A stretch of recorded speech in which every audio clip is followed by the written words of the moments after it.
They called me crazy. They said I didn't understand business. Maybe they were right. But what I did understand was dreams. My name is Jack Ma, and this is the story of how I built Alibaba, a company literally born from rejection. Imagine this. I applied for 30 different jobs after university, and I was rejected 30 times. I even tried to get a job at KFC when they came to my city. 24 people applied, 23 were hired. I was the only one they turned away. When you face that much rejection, you learn something powerful. Failure is just feedback. It's the universe telling you to try a different path. My different path came in 1995, on my first trip to the United States. A friend showed me something that would change my life forever: the internet. I was fascinated.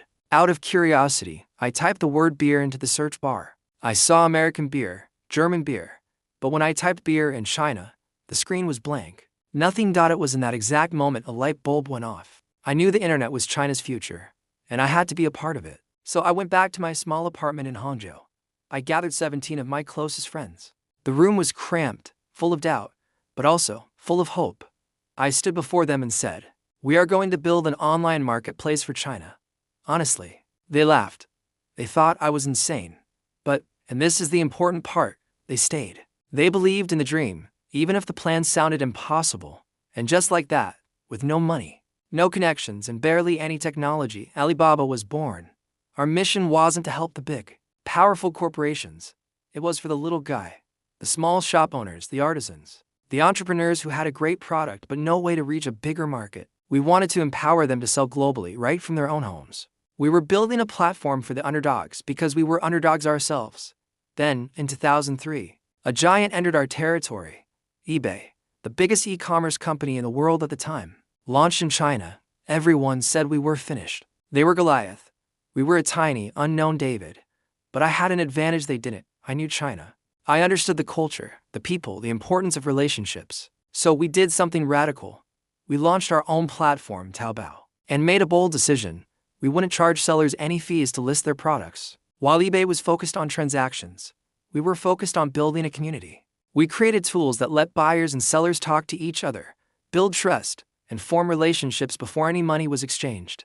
The strategy worked. Within just 2 years, we had pushed eBay out of the Chinese market. We had won because we put people first. Our next big challenge was payment. How could people who didn't trust each other send money online?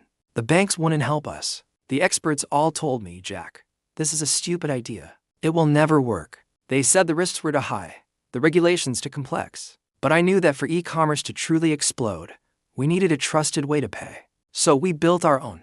We called it Alipay. I told my team, if anyone has to go to jail for this, I'll be the first.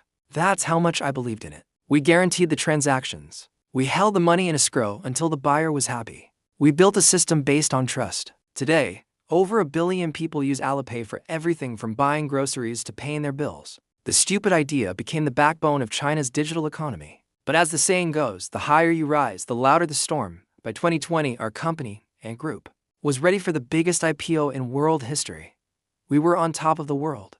Then, I gave a speech where I criticized China's financial regulators. I called them an old man's club. That was stifling innovation. It was a bold, perhaps reckless move. Days later, the unthinkable happened. Our historic IPO was suspended by the government. And then, I disappeared from the public eye. For months, there was only silence. The world's media was asking, "Where is Jack Ma? Was I arrested? Was I in trouble?" The truth is, I wasn't gone. I was learning. I was taking time to reflect. It was a humbling and powerful lesson.